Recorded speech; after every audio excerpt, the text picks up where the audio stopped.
انسانوں کے نام افزار ریحان، اے پاک پروردگار، یہاں اتنا ظلم کیوں ہے؟ ٹرانسجینڈر ایکٹ کا جائزہ لینے اور اس پر وارد ہونے والے اعتراضات کا جواب دینے سے قبل کچھ حقائق پیش نظر رہنے چاہیے۔ سب سے پہلے یہ امر کہ ہماری اس روایتی سوسائٹی میں ٹرانسجینڈر، خواجہ سرا، مخنث، انٹرسیکس، ہجڑا یا خسرا جیسے تمام الفاظ و القاب کسی طرح بھی باعث عزت و توقیر نہیں ہے۔ جو حضرات اس نوع کا استدلال فرما رہے ہیں کہ اس قانون کی آڑ میں بہت سے نارمل مرد یا معزز خواتین نہ جانے کون سی دلی لوٹ لیں گے اور کون سا رتبہ عالی پا لیں گے، انہیں اس نوع کے بے سروپا شبہات پھیلاتے ہوئے خدا سے ڈرنا چاہیے۔ وہ ایک لمحے کے لیے سوچیں کہ اگر یہ اتنی ہی کسی فائدے کی بات ہے تو کیا وہ اپنے لیے اس نوع کا کوئی ایک لفظ مثلاً خواجہ سرا یا ہجڑا سننا پسند فرمائیں گے؟ درویش کو یقین ہے کہ ہرگز نہیں، بلکہ اپنے لیے وہ ایک نوع کی گالی خیال کرتے ہوئے سخت غصہ فرمائیں گے۔ اس کی وجہ کیا ہے؟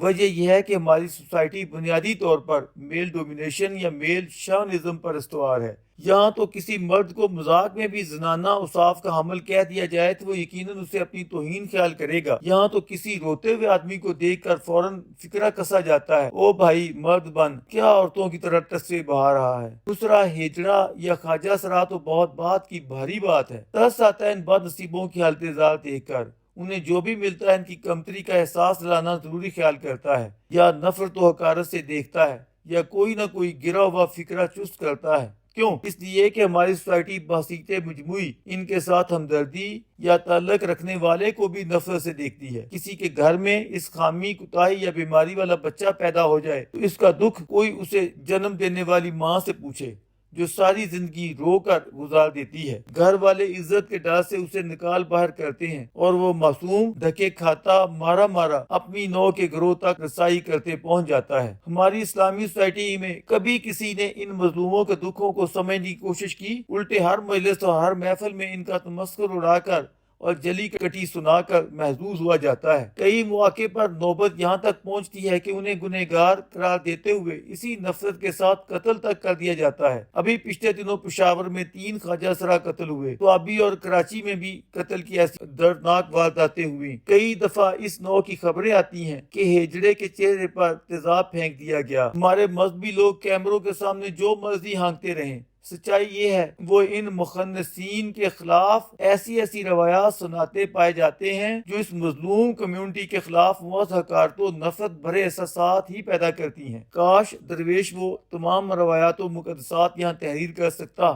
آج ایک بندہ اپنے پروردگار سے اقبال کی طرح یہ کہنا چاہتا ہے کہ خوگرے ہم سے تھوڑا سا گلہ بھی سن لے۔ جب مقامات مقدسہ سے لاؤڈ سپیکر پر یہ واز سنایا جاتا ہے کہ خدا نے جس کو جس حال میں پیدا کیا ہے اسے اس پر کوئی گلہ شکوہ نہیں، خوشی کا اظہار کرنا چاہیے ورنہ یہ ناشکری قرار پائے گی۔ یہ سوال اٹھاتے ہوئے ہمیشہ دکھ ہوتا ہے کہ اے 70 ماؤں سے زیادہ پیار کرنے والے اور ہر چیز کے جوڑے بنانے والے، تو نے ان مظلوموں کو اتنی زیادہ محرومی، بے بسی اور ذلت میں پیدا کیوں کیا؟ تیرا فرمان ہے کہ تو خالق و باری و مصور ہے، لقد خلقنا الانسان فی احسن تقویم، اور تو غلطیوں سے پاک و مبرہ ہے۔ پھر یہ پیدائشی اندھے، لنگڑے، لولے یا پولیو زدہ انسان کیوں تخلیق کرتا ہے؟ تیری ہر تخلیق میں اگر حکمت ہے، یقیناً تو علیم و حکیم ہے۔ تو یہ معصوم جن کے ہونٹ اور ناک کے نتنے کٹے پھٹے ہوتے ہیں، تالو جڑے ہوئے ہوتے ہیں، بعض جڑواں پیدا ہوتے ہیں لیکن اتنی خراب حالت میں کہ سر، پیٹ یا ٹانگیں بام پیوست یا جڑے ہوتے ہیں، آخر یہ کون سی نرالی کاریگری ہے جس کی درستی و اصلاح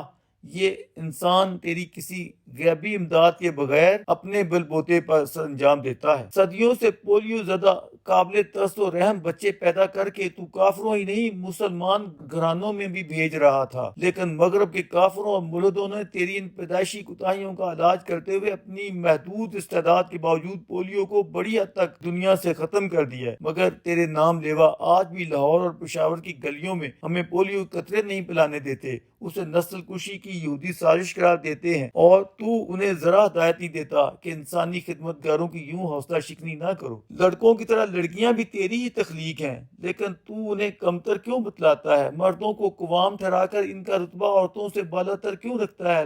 لڑکا نکھٹو بھی ہو، اس کا وراثتی حصہ ابدی طور پر لڑکی سے ڈبل کیوں رکھ دیا ہے؟ لڑکی کی گواہی بھی لڑکے سے آدھی ہے، اس لیے کہ عورت بھول جاتی ہے یا ناقص العقل ہے؟ اگر عقل بانٹنے والا تو قادر و عادل ہے تو پھر تیرے جہاں اور تیری بادشاہی میں یہ بے انصافی کیوں ہے؟ قصہ تخلیق آدم میں تو بار بار آدم کا نام لے کر ذکر کرتا ہے، لیکن حوا بیچاری کا نام تک لینا پسند نہیں فرماتا، بلکہ مرد کا مرہون منت یا ضمیمہ رکھنے کے لیے اس کی تخلیق فصلی سے فرماتا ہے۔ اس طرح سے جنسی و صنفی امتیاز کا مورد الزام آخر کس کو ٹھہرایا جائے؟ چلے عورت کے ساتھ جو بھی کیا ان کو دوزخ میں بھی زیادہ پھینکا، تو بادشاہ ہے، تجھے کوئی پوچھنے والا نہیں، تیری مرضی ہے کسی کو بدصورت بنائے یا پاک پیدا کرے، لیکن ان ننھی منھی پھولوں جیسی بچیوں کے ساتھ جب کوئی درندہ ریپ کر کے انہیں موت کے گھاٹ اتار رہا ہوتا ہے، اس وقت تو اور تیری خدائی طاقتیں آخر کہاں آرام فرما ہوتی ہیں؟ تیرے حکم کے بغیر پتہ نہیں ہلتا، تو پھر تیری اس خوبصورت کائنات میں اتنا ظلم کیوں ہے؟